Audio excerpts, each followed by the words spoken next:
ഇപ്പോൾ ഒരാളുടെ ചെറുപ്പകാലത്ത് അയാൾ സന്തോഷമായിട്ടിരിക്കുക, ഉം. അല്ലെങ്കിൽ അയാൾക്ക് നല്ല ഓർമ്മകൾ ഉണ്ടാവുക, ഉം. അത് ഏറ്റവും ഇമ്പോർട്ടൻ്റ് ആണല്ലോ ഒരു മനുഷ്യനെ നമ്മുടെ സംബന്ധിച്ചിടത്തോളം. കുട്ടിക്കാലം വളരെ ഇമ്പോർട്ടൻ്റ്. നമ്മൾ കുട്ടിക്കാലമാണ് നമ്മൾ പേഴ്സണാലിറ്റി ഡെവലപ്പ് ചെയ്യുന്നതിന് ഏറ്റവും ഇമ്പോർട്ടൻ്റ് ആയിട്ടുള്ളത്. അത് നിങ്ങളുടെ അമ്മയുടെ ഉദരത്തിലിരിക്കുന്ന നിമിഷം മുതൽ അത് ഇമ്പോർട്ടൻ്റ് ആണ്. അമ്മയുടെ ഉദരത്തിലിരിക്കുന്ന സമയത്ത് അമ്മയുടെ വിചാരങ്ങൾ വരെ നിങ്ങളെ ബാധിക്കും.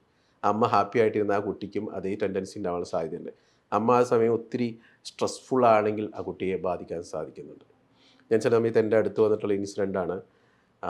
ഒരു ഒരു കുട്ടി ഒരു കാരണമില്ലാതെ ഒരു പെൺകുട്ടി സ്വന്തം അമ്മയെ വെറുക്കുകയാണ്. അപ്പോൾ അമ്മ ചോദിക്കുകയാണ്, ഞാനൊന്നും ചെയ്തിട്ടില്ല, ഞാൻ അത്ര ബെസ്റ്റായിട്ടാണ് വളർത്തിയത്, എന്തുകൊണ്ടാണ് ഇവൾ എന്നെ വെറുക്കാൻ കാരണം എന്ന് എനിക്കറിയില്ല.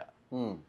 അപ്പോൾ പിന്നീടാണ് നമ്മൾ തെറാപ്പിയിൽ അറിയണത്, ഈ കുട്ടി, ഈ സ്ത്രീ ഗർഭിണിയായിരിക്കുന്ന സമയത്ത് അവർ പ്രതീക്ഷിച്ചുള്ള ഒരു പ്രഗ്നൻസി ആയിരുന്നില്ല.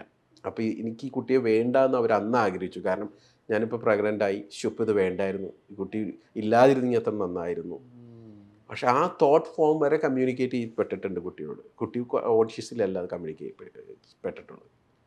അപ്പോൾ അതുപോലെ ഇമ്പോർട്ടൻ്റ്. പിന്നെ കുട്ടിക്കാലത്ത് എസ്പെഷ്യലി വളരുന്ന ഒരു ചൈൽഡ്ഹുഡിൽ തുടങ്ങി നമ്മൾ ഓരോ വളർച്ചയിലും നമ്മുടെ behaviour pattern social learning theory അനുസരിച്ച് നമ്മൾ ബിഹേവിയറും ലേൺ ചെയ്ത് വരുന്നുണ്ട്. അത് നമ്മളൊരു ക്യാരക്ടറാക്കി വരുന്നുണ്ട്. പക്ഷെ ഇതൊരു ഗുണമുള്ളതെന്ന് പറഞ്ഞാൽ നമ്മൾ ന്യൂറോ പ്ലാസ്റ്റിസിറ്റി എന്ന് കേട്ടിട്ടുണ്ടോ?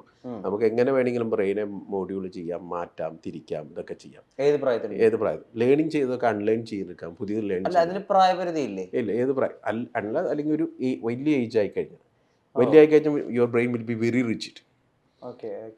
കാരണം അവർ ഉദാഹരണത്തിന് ഇപ്പൊ എന്റെ പ്രായത്തിലൊക്കെ എനിക്ക് എന്റെ എല്ലാ തോട്ട് പ്രോസസ്സും എന്റെ ഐഡിയാസ് ഒക്കെ മാറ്റിയിട്ട് മാറ്റിയെടുക്കാം.